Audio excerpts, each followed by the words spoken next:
Just waiting for people to come on in. Y'all take y'all time. We about to get started like really, really shortly.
About to start here shortly, y'all. Give me like 5 minutes.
All right.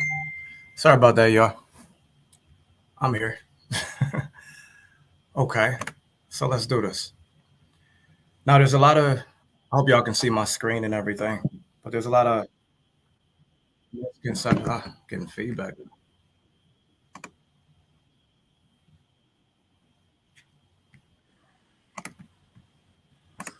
Okay. There's a lot of misconceptions of who we are as a people. So, what I have been doing lately is I have been seeing who would like to challenge for $1,000 to prove me wrong that, so-called African Americans are indigenous to America. And that still holds up to this day. I mean, if you would like to, um, be up for the challenge, then all you got to do is just, email me. You should see my email down there on the live. Now, basically, a little bit about me.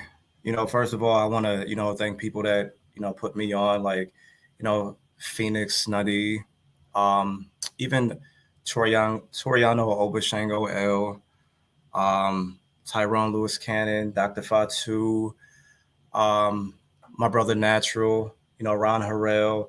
I can go on and on and on about people who, we bounce ideas off of each other, but it's not the point of this life. But I, thank all of them, the ancestors, my creator. My name is Micco Wolf. Before we get to anything though, I just want a moment of silence for Blue Horse. No, he ain't dead or nothing like that. He just got his ass whooped in this debate we had, which I will be, I will be uploading shortly here. So, let's not forget about that. Um, so let's do a moment of silence for Blue Horse. His jerseys and the raptures, as you can see. A little bit about me, like I said, I am Ani Anuia, Yamasi, and Shatai, or what y'all call Choctaw. This is my great great great great grandfather. His name was Jerry Abercrombie, and he was, so-called black man, as y'all would say today if y'all saw him. He was of the Cherokee Nation, and that's on my father's side. This is, my father's side too, and we're gonna dig into this as this channel goes along. This is Pony Herd, Cherokee Indian. It's a little bit about me. I started Wyatt Tribe, 2017. We're growing. If you would like to know more about what we do, we're a conglomeration of different tribes, nations, and we come together to actually get stuff done. We are, on our own land. We own our own land. What we do is we help people determine, their bloodline. So if you need help with your ancestry, whether it be genetics, whether it be genealogy, hit us up. You can hit me up at MiccoWolf86@gmail.com, or, the link should be in the description of how to reach us. This is like something small. We don't pay their so-called tax or Rome's tax. We don't do that. So this right here is, a little something small. This is Amazon. As you can see, it's no taxes collected. This is when I worked in the medical field, no federal tax, nothing like that. We are non-tax obligated. And if you would like to know how to do that, like I said, get at us. If you want to join Wyatt Tribe, get at us. Once again, stores, we enter the tax exemption, okay. But let's get started. What actually is an Aboriginal? What actually is it? So when we read this, there's a lot of misconceptions of people saying that, well, you have to be a part of a tribe to be an Indian. Now, personally, us here at Wyatt Tribe, we don't subscribe to being Indians. We don't do that. That's just another derogatory term that you can call us. But we understand in law what it means. It's Aboriginal. Aboriginal is Indian or people who were here before Columbus. We go way back. So according to this law case right here, Frazee versus Spokane, it says that the term Indians, as ordinarily used when referring to persons in the United States, is understood to refer to the members of that race of men who inhabited North America when it was found by Caucasian people. So what are they saying? Like anything that's, here before so-called white folks or the Nahulo, anything that's here before them is considered Aboriginal. So that means that anybody who has their genealogy or genetic testing that can prove that they were here, you're considered indigenous, Aboriginal. And we're going to do a little bit of that today. So we do not see it C, that it logically follows that a member of that race who has become a citizen may no longer be properly called an Indian.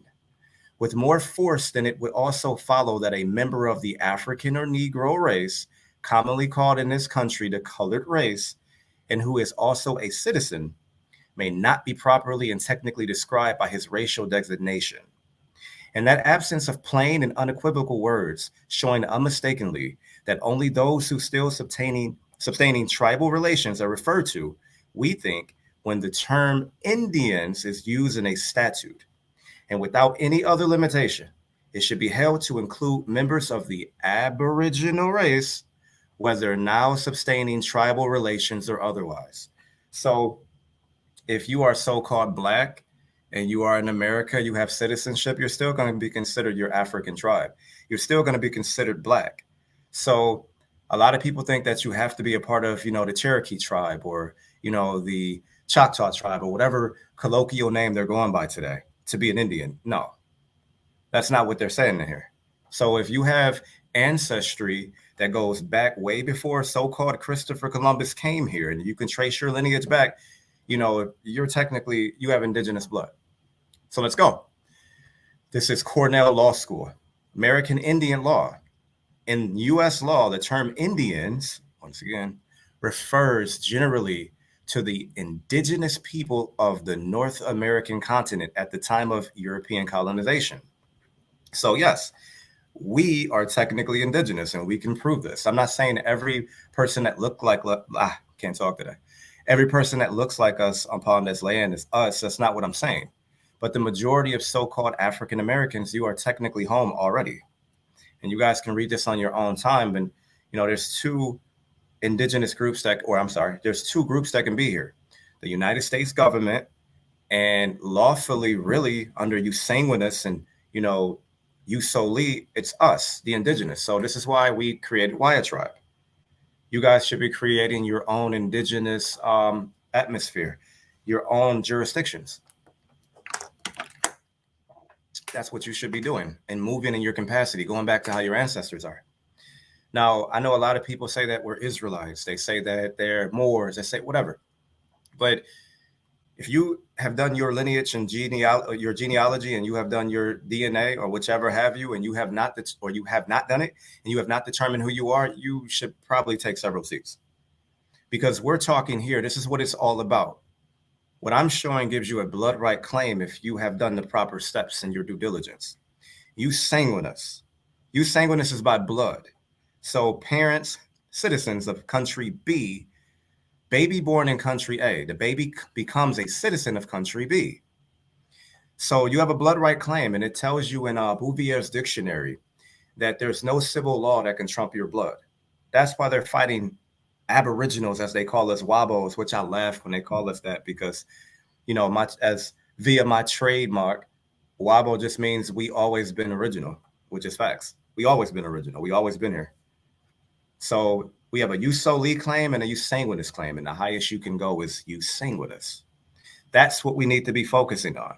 We need to stop looking at it like we're on a foreign land, and we need to start looking at it like we are already home. Already. Now, a lot of what I'm about to go through, you guys have probably heard already. A lot of it you haven't. Some of it I'm going to go deeper on, some of the stuff you already know, like copper colored. We already know that, that they're talking about us. We already know right here, it says a native of America originally applied to the aboriginals. We already know what aboriginal is, or copper colored races found here by the Europeans, right? We already know that, right? So copper is a noun. We know that, it's a red color. Notice it also says cypress. We're going to come back to that as well. So, as I said, it said red color. Some so-called Black people have red skin. They have a red skin tone, right? 1 second. Perfect. Some so-called Black people have a red skin tone. We call them light-skinned Blacks, like red bones and stuff of that nature, right? So when we type reddish brown skin, we get melanated people, right? Let's keep going. Remember, it said Cyprus. It directs you to the Republic of Cyprus, and their flag said that it was a copper orange color on the map, right? When you think of copper orange color, you're thinking of Sinbad. right? A light-skinned brother or sister, right? So what they're telling you is when they saw these copper-colored people, they saw all different kind of people. They saw red skin, light skin, dark skin, brown, whatever have you, right? So when we go to the Old High German word for brown, which is brun, which according to the 1800s is the same definition of bronze, when we go there, we get a reddish brown alloy of copper and tin, right? So that would look more like that right there, right? Let's keep going. So the definition on the Edamon, it tells you that to see brass, it instructs you, for brown and brass to see that, right? So notice it says originally any alloy of copper in England, usually with tin. This is now called bronze, which we already know means brown. So we also know brass instructs you to see, bronze. And we already know what color that is. I mean, then when we go to copper, the dosaurus, you get burnished, tan, chestnut, brownish, copper color, rust, metallic. All of these would be brown. Notice it says right here, chestnut. Chestnut is brown. So we know without a shadow of a doubt, this is not lookership. We know damn well that if we was back then, and we know that these so-called white people saw these copper-colored people, they saw so-called African Americans. They didn't see Native Americans. Native Americans were here with us, yes, but they came later, which we're going to find out. This is newspaper evidence, right? Look at this. That's the newspaper there, the Webster's Dictionary that Aboriginal family cites, as stated previously in the 1828 edition. In the 1800s and 1900s, Negroes were referred to as copper color. For example, in the Evening Dispatch, a newspaper in York, PA, read how they referred to a so-called black man. Look, they're calling him his name copper-colored Negro. That's York, PA. That's the source. They're calling him a copper-colored Negro. Once again, we have a copper-colored Negro. The Negro made his appearance. See, they're talking about copper color, and it's being synonymous with Negro. Once again, so many newspaper articles that state this. So many newspaper articles. We got a fugitive slave. We were never slaves because slave means sloth. So we got to get that out of our head. So when you think of slave and you think of slave and you picture your ancestors, they already got you brainwashed.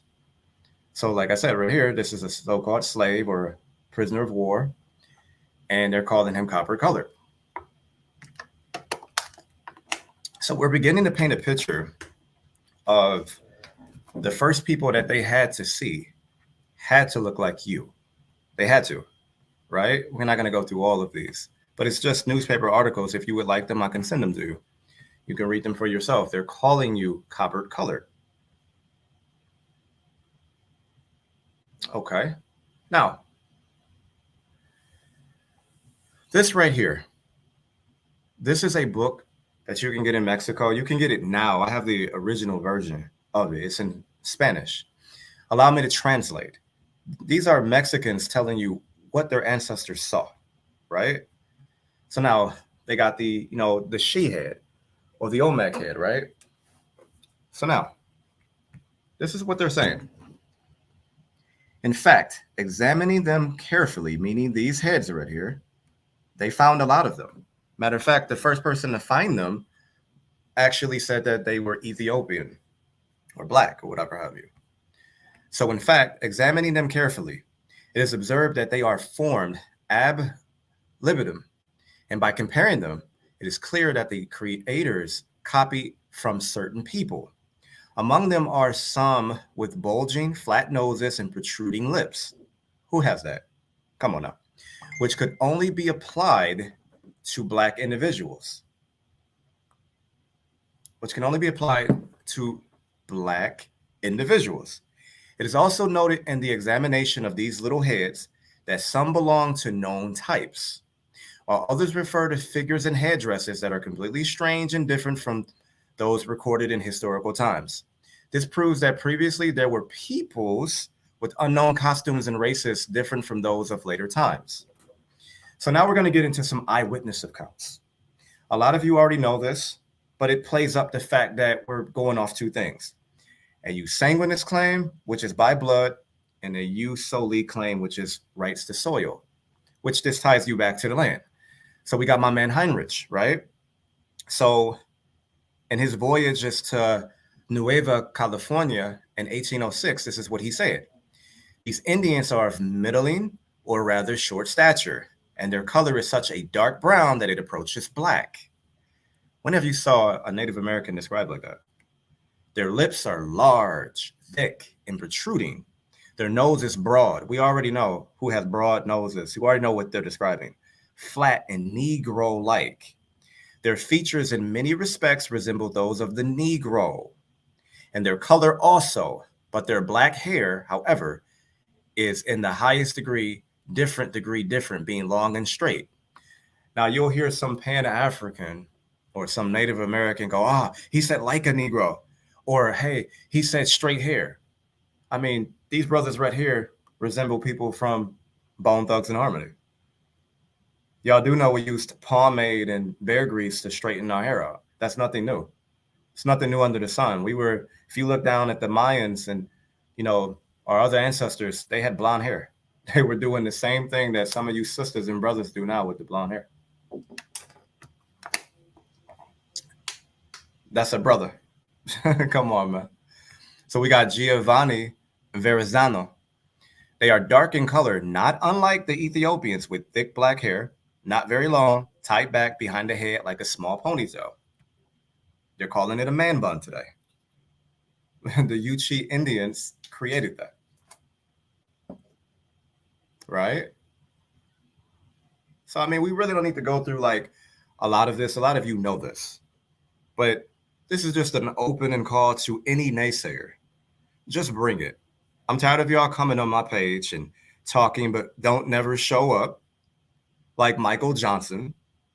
Like that one dude, I can't think of his name, though. He's not really that important, but he looked like that liquid thing from the Terminator. I kid you not. But if you feel like you can disprove me, come up here. This is light work. This is just a jab. This is not even a 1-2 or knockout blow. So we already know that who these people saw when they decided to come to America. They described us. And it wasn't one type of people here. You had Africans here too. They were here in small numbers. You had so-called Native Americans here. You even had so-called white people here before Christopher Columbus. But the predominant people who own this land by blood would be the so-called African American, which were not African at all. Africa's a continent. Also, when you look, like I said, when you look at something called Rex 84 or the King Alfred Plan, they're saying that it's some bullshit now. That's what they're saying. But back then, it wasn't considered bullshit. They're saying it's a conspiracy theory. They tell you in Rex 84 that the so-called Negro he's bound to this land by heritage, further giving you a jus sanguinis claim, right? So if you can trace your lineage back to before Columbus, before so-called white people got here, your status is not black. You're not a Negro. You're not colored. You're not African American. You would technically be an Aboriginal or an American Indian. That's your status. So that means that rights to indigenous people applies to you. And in rights to indigenous people, it tells you specific things that you can do as being indigenous. So why are you not going back to your own culture? I see some of y'all are afraid to rock your headdress. Some of you are afraid to even rock feathers or a necklace that says you're indigenous or a shirt, afraid of what these foreigners are going to say to you or about you. This is your land that you're standing on, not theirs. This is ours. In all of these books, they're telling you who they have seen. They're telling you that it was you. Your grandparents didn't lie to you. Your parents didn't lie to you. So right here, Antonio Pigfetta, this is what he said. Oh, no, let's go back up to Giovanni. The same day as Giovanni Verrazano encountered native people who he said were not unlike Ethiopians. One of his crew members, a young man, was swept out to sea trying to make contact with another group of natives along the coast. The young man was eventually pulled ashore and saved by the natives who nursed him back to health. Don't that just sounds like brothers and sisters? We help out everybody.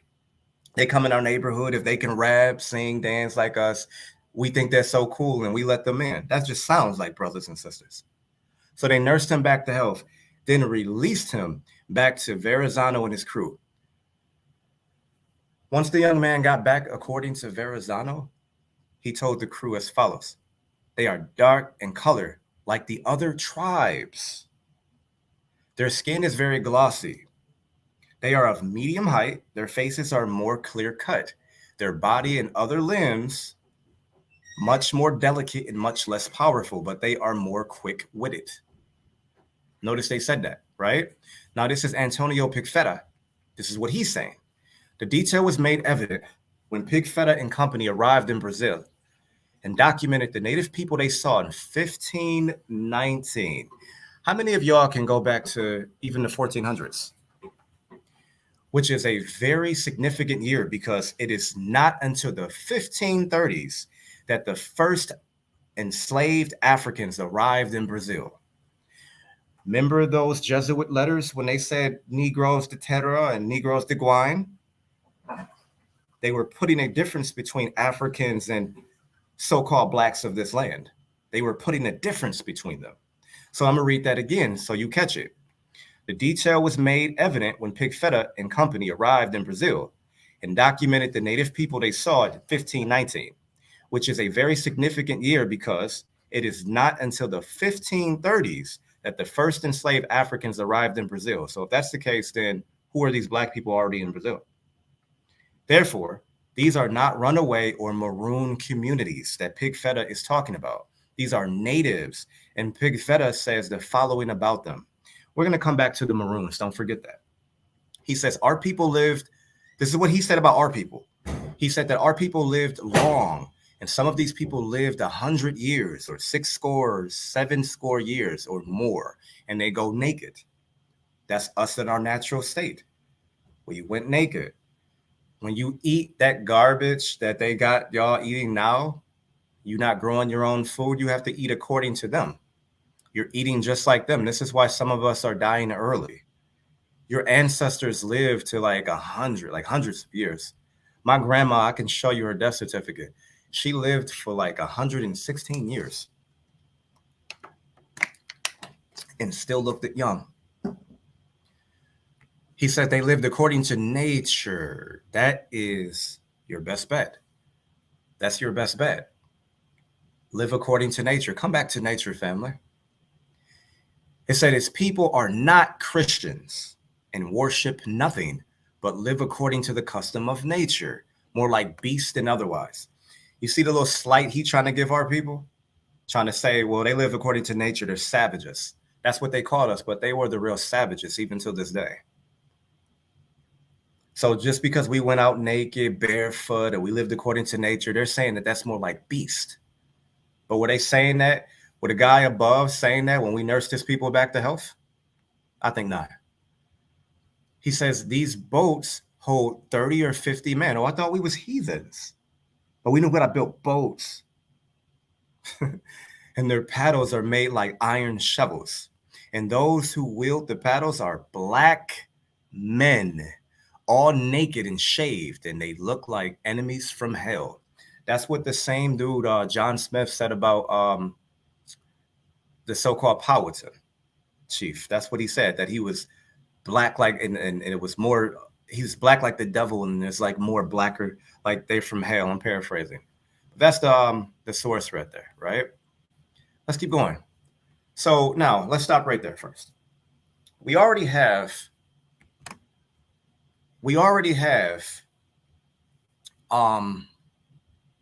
let's say we already have eyewitness accounts of who the copper colored people were. We have the dictionary of 1828, right? So the dictionary of 1828 says copper color. We know via etymology that the copper colored people would have had to look like us. They would have had to be, dark skin. They would have had to be, broad noses, thick lips, light skin, dark skin, chestnut color. We know this because all throughout early times, they were calling us copper colored. I literally have articles upon articles of so-called runaway slaves that they were calling copper, right? So we know that there's there's thousands of eyewitness accounts of them saying they saw people that look like Ethiopians. They saw people with big lips, brown skin. They said Moors. They saw, whatever have you. So we have eyewitness accounts. You see what I'm saying? That's an eyewitness account. So we also have, the copper color thing, right? So I touched on this right here, epigenetics. This is the malaria. I touched on this before on my brother's live. I don't really want to go into it deep because the guy from OSU, I have spoke to him and he laced me up with something, and I really want to let y'all see that. But this is disease epidemics among Indians, 1770s, 1850s by Robert Boyd, right? So it states malaria was one of the deadliest diseases included to the new or introduced to the New World, end quote. Malaria was one of the diseases that almost completely wiped out so-called Native Americans, right? So the point I'm making is this. Oregon State University said P. vivax malaria was native to the New World. I spoke to the man that said that. You guys can write him yourself. Write OSU, they'll tell you. The link is right here. They're saying that it was native to the New World, and it has been over here for a while, which we're going to see. Malaria is not only native to the New World, they say, but it has been present long before humans existed and has evolved through birds and monkeys and also mosquitoes, right? So now, if anatomically modern humans are only, as they say, 200,000 years old, that's what experts say, these findings indicate they evolved with malaria for their entire existence. So if malaria is hundreds of thousand years old, P. vivax malaria, and anatomically modern humans are only 200,000, then they evolved with this in situ. So that means that they had to develop an immunity against it. So some people call it natural selection, but it's really epigenetics. Now follow me, because this is about to make a lot of sense, and it's prima facie evidence of the fact that so-called African Americans have a blood claim to Americas. So I brought this out before, this journal. You guys should actually read this. So in this journal, they tell you in this journal that in 1930, they found so-called African Americans had an immunity against P. vivax malaria. So if we already know, number one, that scientists have said Black people are the original people. So we know that. So we know anatomically modern humans have been around since, as they saying, 200,000 years. So these anatomically modern humans would have to be your people. So that means that they evolved with this malaria. So in this journal, they specifically state that we have an immunity against it. So that's epigenetics further proving that our people have always been here. Right? I wish I had a bomb drop, because that's just send alarms out in your head. So let's keep going. So they said in here that we were immune to all forms of malaria. Africans today are dying from malaria.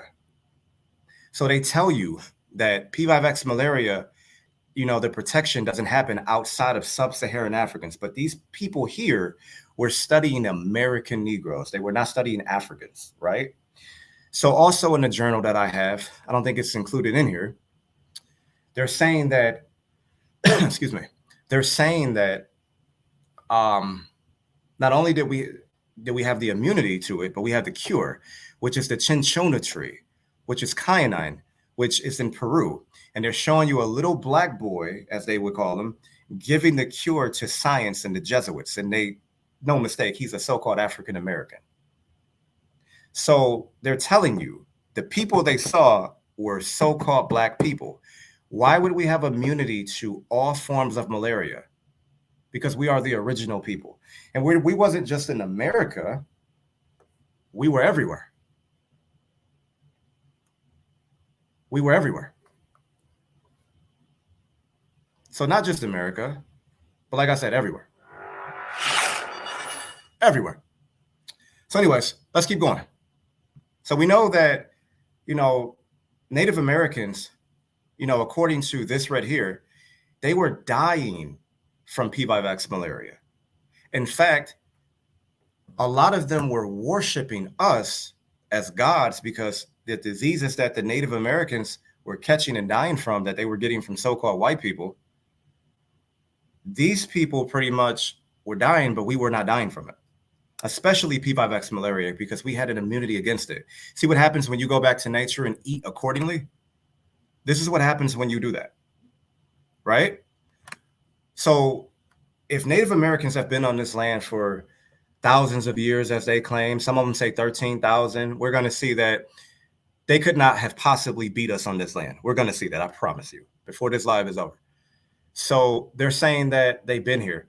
If that's the case, then why don't they have an immunity against P5X malaria like we have it, according to this journal? They were not studying Native Americans. They were studying Black people. So it tells you, if you Google, what race have O blood, they tell you Black people have 47% of O blood, the majority of us. And to be real with you, I think that they're lying, because I think a lot of us have O blood. You would have to have it if you have an immunity against P5X malaria. So the founding people of America would have had to have O blood. How many of you right now that's watching this have O blood, or who are going to see this have O blood? Let's go. So in situ admixture. So this is another thing that's going to prove that your people have always been here.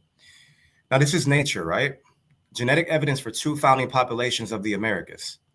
Let's go down and read this right here. Actually, let's go in. Genetic studies have consistently indicated a single common origin of Native American groups from Central and South America. However, some morphological studies have suggested a more complex picture, whereby the Northeast Asian affinities of present-day North or Native Americans contrast with a distinctive morphology seen in some of the earliest American skeletons, which share traits with present-day Australasians, indigenous groups in Australia, Malaysia, and island Southeast Asia. Now watch this. Here we analyze genome-wide data to show that some Amazonian Native Americans descend partly from a Native American founding population that carried ancestry more closely related to indigenous Australians, New Guineans, and Andaman Islanders than to any present-day Eurasians or Native Americans, right? So watch this. So remember the highlighted part, right? These are the indigenous Australians. So they're saying that basically, and I have another article that is saying that the bone structures and everything matches up to people that look like this. How many of y'all got people in your family that look like this? These are New Guineans. Look at that. Look at that hair. Look at that nose. Look at them lips. Some of y'all look just like these people, right? Andaman Islanders.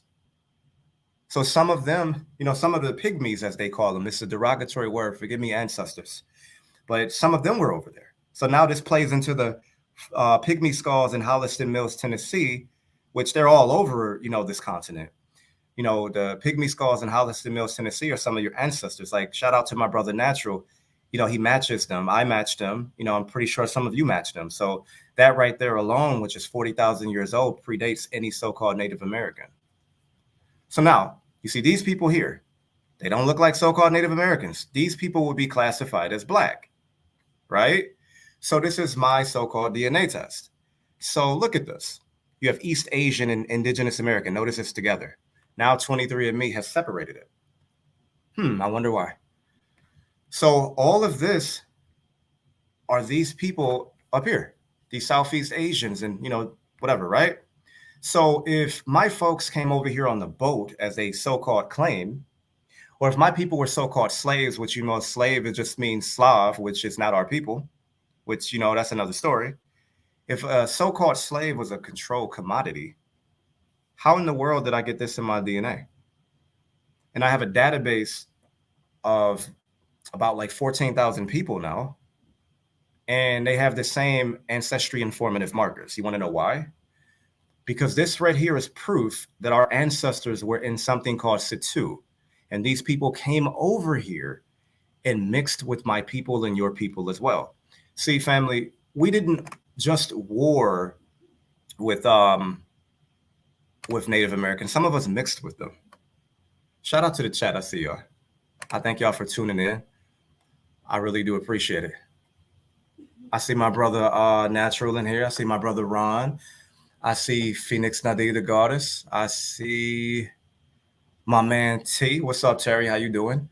And I see Princess. How you doing? How are you? I thank y'all for being here. I really do appreciate it. I'm still waiting on Michael Johnson to get up here. He said he just messaged me, said he was going to come up here. So when he come up here, please let me know in the chat because I ain't really looking at the chat. I'm looking at this, but let's get it. So if y'all feeling that, put feathers in the chat if y'all learning something so far, if y'all understand what I'm saying. I appreciate it. So like I said before, why would we have East Asian, Indigenous American in our DNA? Why would we have that? If now a lot of people are going to say, well, some of them had us as slaves. Well, some of that is true. Some of these tribes did enslave our ancestors. Some of them did. That's true. But that's not where we got our so-called indigenous ancestry.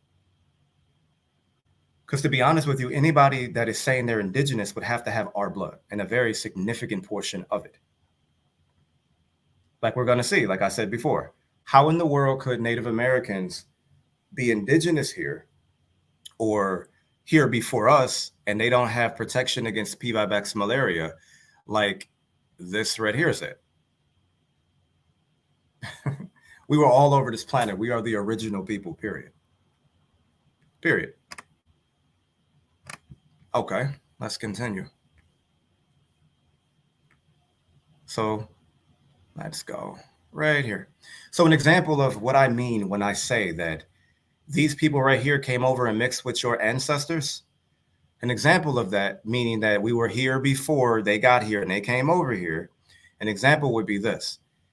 The first great seafarers' DNA from ancient skeletons reveals the Polynesians may have come from Taiwan 5,000 years ago, right? Now watch this.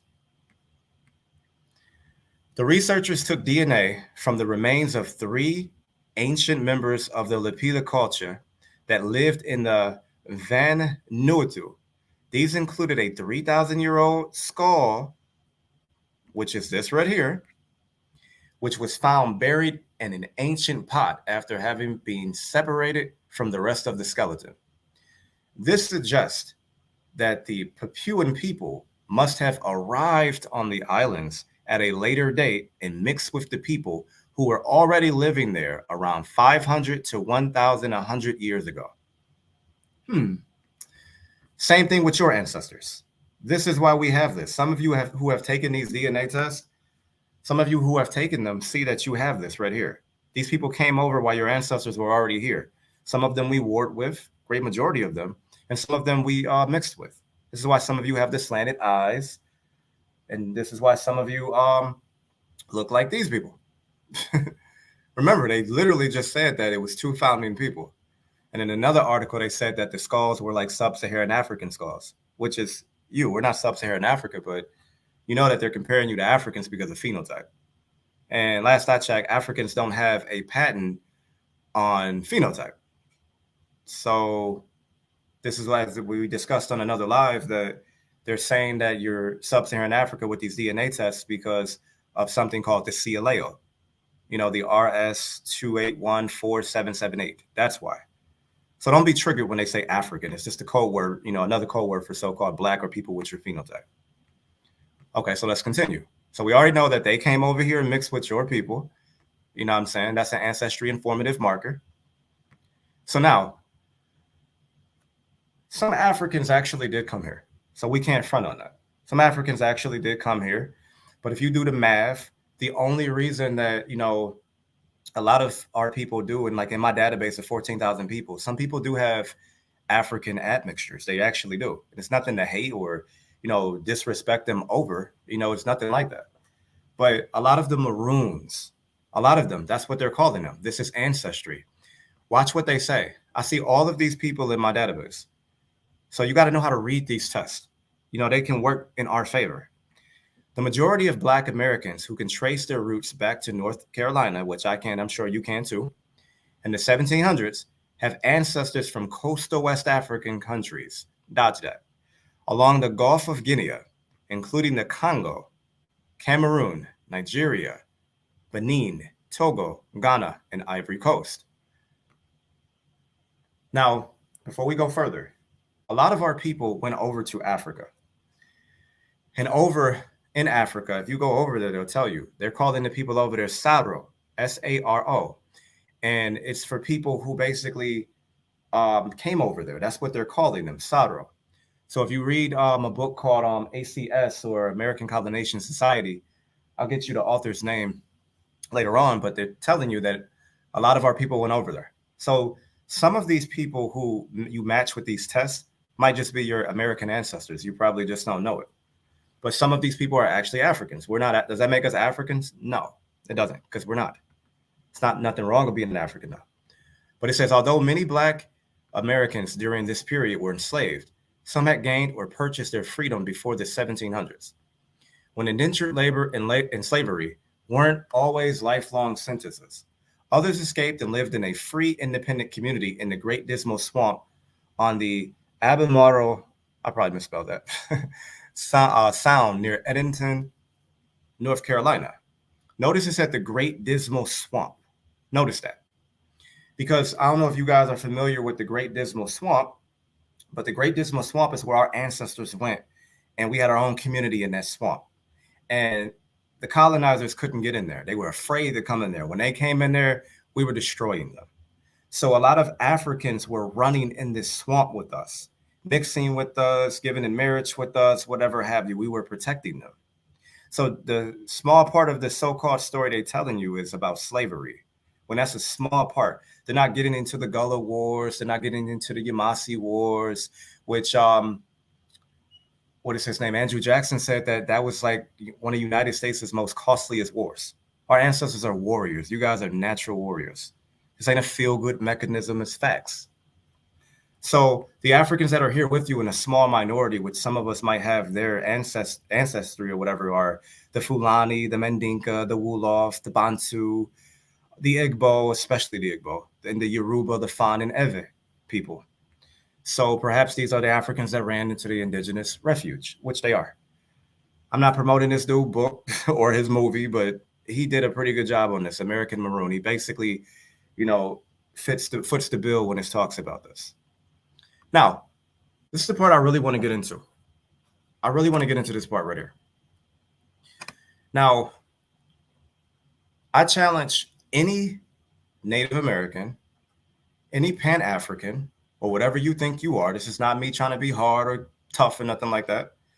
This has everything to do with your disrespecting our ancestry. We know who we are. We're not African. We're not Black. We are indigenous here. We are our respective tribal nations, right? So I don't know if you guys know, but the disrespect is getting very ridiculous. And you guys do know that according to law, you labeling us African American or calling us Wabo or whatever you calling us is actually calling us out of our name. You're actually calling us out of our names. So what you calling us out of our names, that's a form of genocide. I can sue you for that. But I'm not going to sue you. I'm going to tell you, just bring it. So like I said, put the word out, $1,000 to whoever can prove me wrong. Prove me wrong. Don't sing it, bring it. $1,000. All you got to do is go to wyatttribe@gmail.com. That's all you got to do. Sign up. And when you sign up, bring your facts and I'll be gladly to destroy you. We know who we are. We know exactly who we are. We're not African. We're not anything like that. Now, let's get into the Native Americans. I don't want to hold y'all here too long. Native Americans, they are Eurasians. What is a Eurasian? Sure, you all know.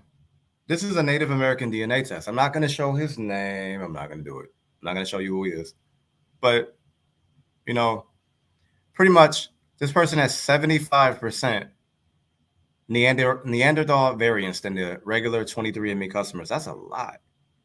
That's a lot. Wow. And she has 88. Wow. So now, Native Americans are Eurasians.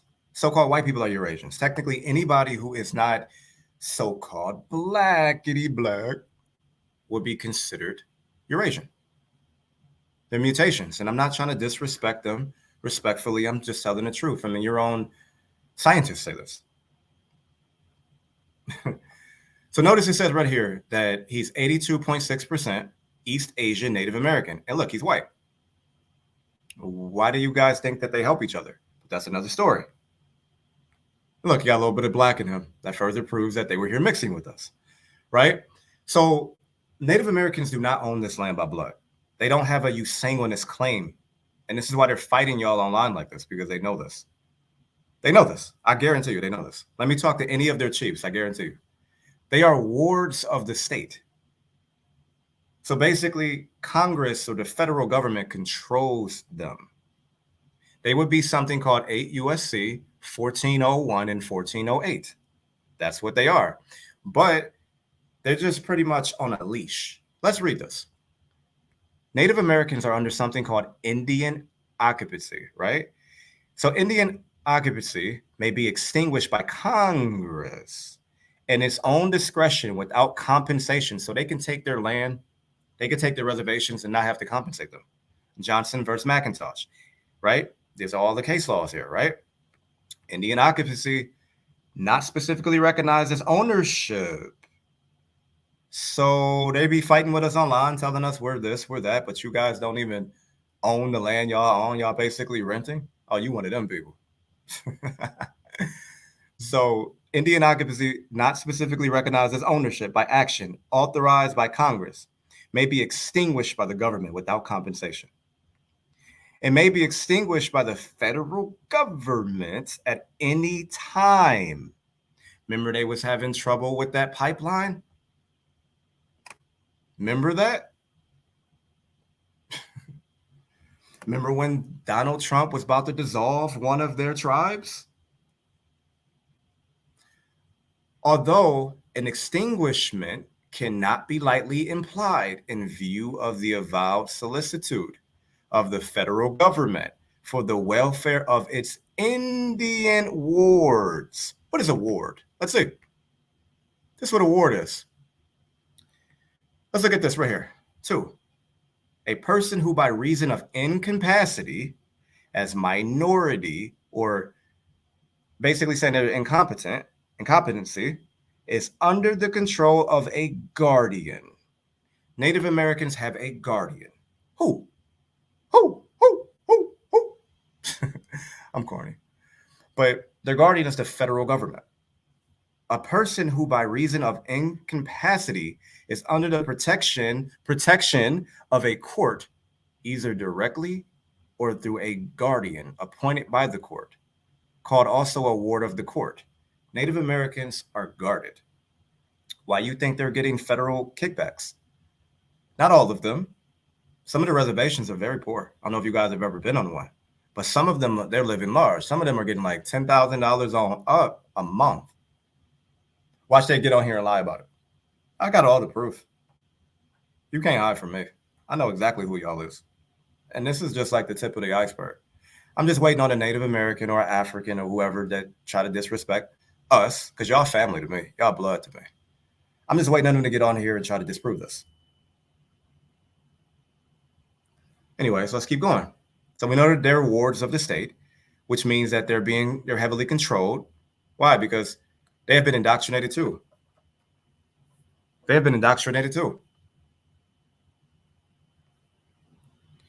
So extinguishment of Indian title, it's called Indian title, look it up. Extinguishment of Indian title based on aboriginal possession is, of course, a different matter. The power of Congress in that regard is supreme. The method and time of such extinguishment raise political, not I can't talk right now. Justiciable issues, as stated by Chief Justice Marshall in Johnson versus McIntosh. The exclusive right of the United States to extinguish Indian title has never been doubted. So they don't even doubt they can take this land from them. And whether it be done by treaty, by sword, by purchase, by the exercise of complete dominion adverse to the right of occupancy, or otherwise, its justness is not open to inquiry in the courts. Thus, despite the policy of the Congress continued throughout our history to extinguish Indian title through negotiation rather than by force, right? Extinguishment need not be accompanied by treaty or voluntary cession. The relevant question is whether the governmental action was intended to be a revocation of Indian occupancy rights, not whether the revocation has basically revoking was affected by permissible means. So do y'all see that, family? These people are wards of the state. They don't own this land at all. You own it by blood. Native Americans just got citizenship in like 1924. And it's not a knock on them. It's just telling the truth of, what's going on. It's just telling the truth. Okay? So now, let's look at Native American haplogroups. This is going to really kill it. So do Native Americans predate so-called blacks upon this land? Let's see. Native American haplogroups. We're going to start off with the maternal. Upon this land, their maternal haplogroup A is 14 to 16,000. I want y'all to remember these numbers. 14 to 16,000, KYA, right? Remember that. A2, upon this land, well, not A2, I'm sorry. Haplogroup B is 17,000 upon this land. And they're showing you where it comes from, right? It came from Asia, right? They're saying Bering Strait, which we know that's not even true, but let's just bear with it, right? Let's say it's true. So now, that's haplogroup B. We have C, which is 18,500 upon this land. Notice the patterns again. Okay. Now, let's keep going down. We have C1, which is 18,500. We have D, which is, some of us actually do have D though. So that's from mixing. We have 17,000 right here, D1, right? Watch this. Bear with me. X2B is 9,500. Watch this. Okay. Now let's go into paternal. Paternal is, 24,500, right? That's what they're saying. It's between these, right? Approximately 24,500. Let's even go with 31,000. Let's try to help them out a little bit, right? So now we have Q, same thing. Let's try to help them out. Let's give them 31,000, right? Let's give them 31,000. Excuse me. We have R1, right? Which is 27,000 to 35,000, right? Okay. Some of us have R1 as well. So then we have C, for paternal, which is 14,000 or 15,000. Let's up it to 15,000, right? Okay. So before we even get into that, so let's roughly give them their maternal 14 to 18,000 upon this land, and their paternal 14 to 35,000, right? So with 35,000 being the highest, we also know that all of their haplogroups on the paternal side go back to us, the original haplogroups, which would be A, B, and L, right? A, B, and L. So their paternal goes back to us. So they come from us, right? And then their maternal, all of them go back to L3. I wonder why. So L3 predates them about 41,000 to 48,000 years old. I hope you're getting the picture I'm painting. So as I told you, all of their haplogroups go back to you. Now, this is me talking to Mike, my good friend Mike from 23andMe. Look, this is what he said. For these reasons, haplogroups are mainly useful for anthropological and deep ancestry research for time frames. I know a lot of these Pan-Africans, what's your haplogroup? What's your haplogroup? You got L. Shut up. Now, haplogroups are less than 1% of your DNA, right? So if you ask these people what a haplogroup is, they can't even tell you. So he just told you that they're useful for anthropological and deep ancestry research for time frames long prior to the adoption of surnames and ethnicities. So these haplogroups go way, way back. Most originated tens of thousands of years ago, long before the establishment of modern political borders or nationalities. What does that mean? That means that them trying to tell you, oh, well, your haplogroup comes from Africa, or your haplogroup goes, no. You are all over this planet.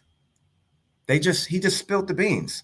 Before nationalities, before borders, there was no borders back then. These haplogroups go back thousands of years ago. You mean to tell me like 200,000 years ago there were borders on some of these places? I think not. Now, as we just said, bear with me, we're almost done. Their maternal upon this land, let's go with 18,000. Their maternal, their mother, right? Their paternal is 35,000. So remember, we got 18 and we got 35. Now watch this. Watch this. This is game over. Now, the original haplogroups, the original man and woman, for the man is A and B. For the woman is L. Right? So maternal haplogroup, L, for so-called black people, it's 180,000 KYA. So then you have offshoots, different lineages, LO, L1, L1C. So we have 140,000, 130,000, 78,000. Now they're going to say Africa, of course, because they believe in the out of Africa theory, but that's fine because we're going to take what they got and work what they got to play the hand we was dealt, right? So now look, let's keep going down. We already know how old they is. So now you have, that was the L1 haplogroup, the maternal, right? So we know that let's go back up for a second. We know that the oldest is 180,000, right? So we go from 78,000 to 180,000, right? So keep bearing with me. Now we have the A haplogroup. We just found the Albert Perry, which is 338,000 years old. So then we have another one that's 275,000 years old, right? Then we have, A1B1, which they're said this one went into Africa. That's another story. So we have 160,000, right? Then we have B haplogroup, which is 140 to 150,000 years old. We have B60, which is 100,000, or BM60. BM1A1, 81 is 105,000, right? Now follow me. And we even have the E haplogroup, which E is also indigenous, but it's like a mutation, which is fine. We'll take it, which is, 73,000 years old.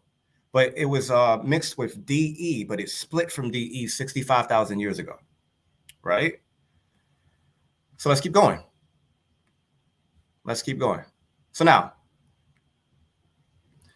So from the oldest haplogroups, 180,000 to 340,000. So remember, how old did we say? I want someone to put it in the chat. How old? Let's see if you were paying attention. How old did they say the Native American haplogroups were? How old did we determine? We determined that they were how old?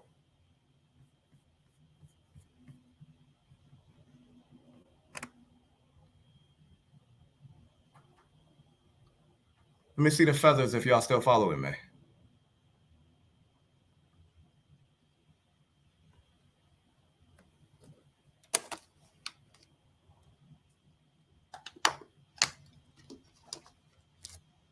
No feathers. I see my man right here got the. Oh, okay. There we go. Okay. So upon this land, they're only 18 to 35,000 years old upon this land, right?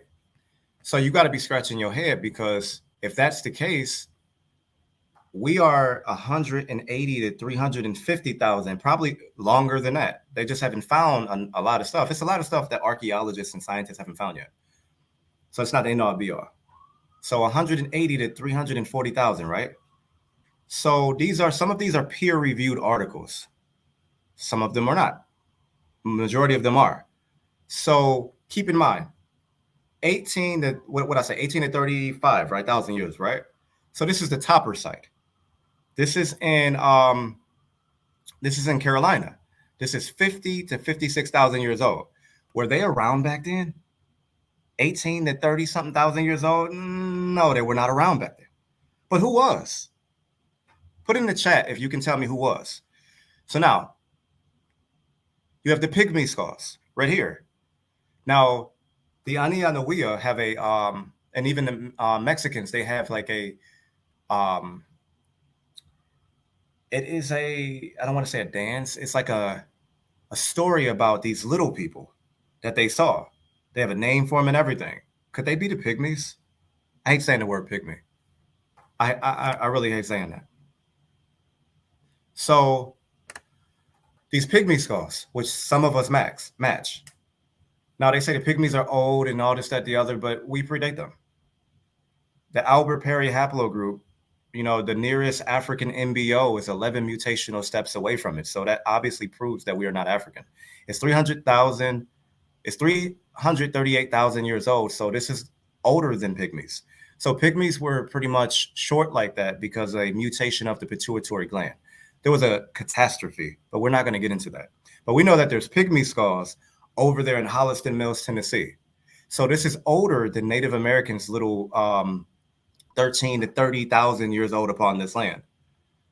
So these are skulls here, right? So also, how do we know that these are pygmies? How do we know they were here? We have different eyewitness accounts. So in this book right here, Erickson, his band found their promised riches, game, fish, timber, and pasture, and also encountered Native Americans whom they denigrated as scarlings or wretched people. A scarling is a pygmy. So the so-called Vikings, when they got here, they saw pygmies because they were warring with them. Our ancestors were warring with Vikings and beat them. So right here, scarling, Norse Viking, apparently literally little men. So we notice they just called them Native American. So these skulls, most of y'all match with. This is giving you a jus sanguinis claim. Not only does your DNA test does it, but your genealogy, that family, that is the 1-2 punch. I know y'all afraid of the DNA and all that. Some of you are. Some of it, all of it's not bad if you know how to read these tests. They're really, literally telling you that you're indigenous. Literally telling you that. Literally telling you. So that's the 1-2 punch. It's tying yourself back to land, which you all are doing. This is just to help you along the way. So that was the book where they're talking about the scarlings. This book right here, Journal of World History. That's this book here. Notice he said the country called Greenland was discovered and colonized from Iceland. A man called, I believe, Eric the Red. He went there and took possession of the land, and the distinct, which has been seen, called, I believe it's Eric Fadir. He gave the country a name and called it Greenland, and said that the people would be more eager to go there if it had an attractive name. They found there human habitations, both in the eastern and western parts of the country, and fragments of skin boats and stone implements, from which it can be concluded that the people who had been there before were of the same kind as those who inhabit Vinland and whom the Greenlanders called scarlings, the pygmies. Okay, so they're telling you that, we're not going to go into all of this, but the people they saw were these people, the pygmies, as they call them. And they literally just told you right there. They're pygmies. Okay, let's continue.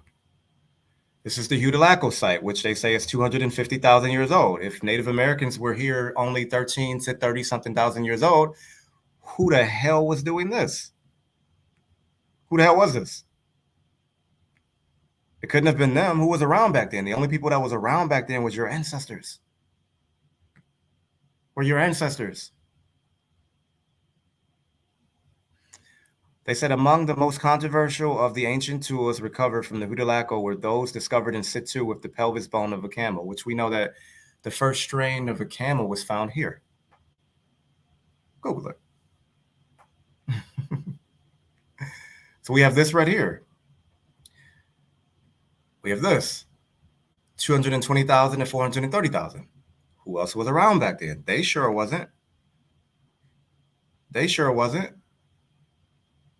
We have evidence mounds in favor of early inhabitants of the Americas over 20,000 years ago. They could have been around, but you and I both know that was our people. Southern California, 130,000-year-old archaeological site in Southern California. Who else was around back then? They definitely was not around back then. Yo, shout out to my brother, PD Abio. That's my brother right there. Shout out to my brother. Hey, you missed the beginning of the show. We had to put Blue Horse. We had to we had to put his jersey in the Raptures. I'm gonna go back to it in a second, man. Yo, it's silly. Right here, Dr. Nita Gaidon wrote that I think it's wrong that everyone came running across the Bering chasing mammons. That's infantile. I think they also came along the seas, not so it's not in the link above, but they said that they came in the seas. So basically, she was on camera saying that Black people were here. Even if, let's say, we came from Africa, let's say we did, we would still be here before anybody else, which would still give you a sanguineous claim to this land, and you solely. So, it's a 100,000-year claim. Controversial study claims humans reached Americas 100,000 years earlier than thought. That one gets a little tricky because they try to say that it's, a lot of people say it's a hominin, but notice they said that it wasn't the first hominin to get to the New World, right? You got to watch these people and you got to watch that wordplay. So you got a hammer and everything else, right? So now, it's really simple. It's really, really simple. How in the world could all of this of what I'm showing, how in the world could that be Native Americans if their haplogroups are super, super young upon this land? That is truly game over. So I know they're going to hit us with the famous line, do a DNA test and all this, whatever. I know they're going to hit us with that. Do a DNA test. But like I said, even when we do the DNA test and stuff like that, even when we do that, I hope if I refresh this, I'll mess up the live. I hope not. But even if we do a DNA test, right?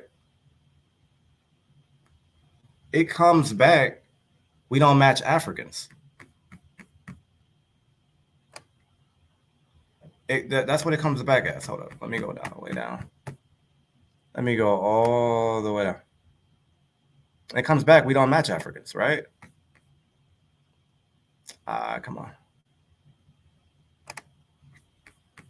There we go. This is my brother's DNA test. Now I can show you what African's DNA test. That him taking the test, and he has all over here on Africa lit. He got all Africa lit over here. Now, they did a study where they said that we are genetically closer to so-called white people because of us being over here and them being here with us. So, I mean, racial mixing. So this is why you're seeing some of these white folks on here and over here, whatever. But also notice all his matches are over here. All his matches are here. Some in the islands. When people report other places they are, they're going to be down here. I got some down here. You never really get Africa. That's on 23andMe. That's all these genetic tests. They're never going to show you anything Africa unless you really have matches to Africa. And some of you don't. The majority of you don't. And it's like I said, it's not a dig to Africa. We're not disrespecting Africa. So unless anybody have any questions or anything, I don't see nobody coming up here trying to disprove me, but I'm going to put the word out. I'm going to drop an ad asking people to debate me on this because I'm tired of people trying to come on your live. I'm tired of people trying to disrespect us, saying we are not indigenous or aboriginal and making fun of it like this is a game. And these are people who claiming that the government hates them and all this, that, the other, and they're feeding the government. When we really should be going back to nature, we really should be going back to our indigenous roots.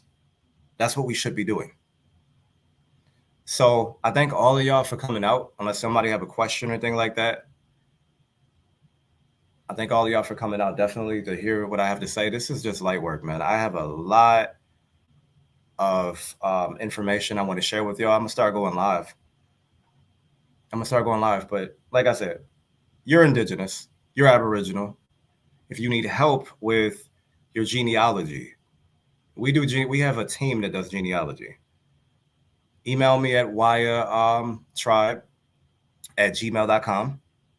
You can hit me up on Facebook at Micco Wolf. Make sure y'all check out my brother Natural. Like I said, if anybody wants to debate and pick up the $1,000, I'm only doing that for a limited time because a lot of people say they want to debate. Then when I go on their lives, then they want to ignore me. He said, "Have you studied the Russia conquest of Siberia?" I have. I have. I have. It's actually a profound history. I think actually my brother's going to go a little bit into that. He should actually throw out his channel in the live. There's going to be way more people that get on here as far as like they're going to watch it afterwards. So you should throw that out. I haven't even realized I was on for like an hour. But like I said, if you need help starting your own trust, you should definitely get you one, your own jurisdiction. We show you how it works. We show you that it works. You know, we definitely show you the ropes. If you want your genealogy done, definitely hit us up at wiretribe@gmail.com. Definitely more videos. I'm going to start dropping different videos. You know, I got a book coming. Wait till you see this. It's called Proud to be Indigenous. It's going to be a complete eye-opener. Not like nothing you ever seen before, I promise. Definitely going to prove that. I mean, we already pretty much, we're beating a dead horse at this point. We know we're not African. I mean, you can't look at my brother Terry and say that he's African. He's not an African. None of y'all look African. But yeah, I'm going to end this live. I thank y'all. I thank you, Yokoki. I thank you for, you know, showing up. I definitely do. I thank all of y'all for listening. Please share this out. I thank all of you. I can't thank you enough. So with that being said, I'd like to say thank you for tuning in and share this out. And let's continue to bring awareness to who we are.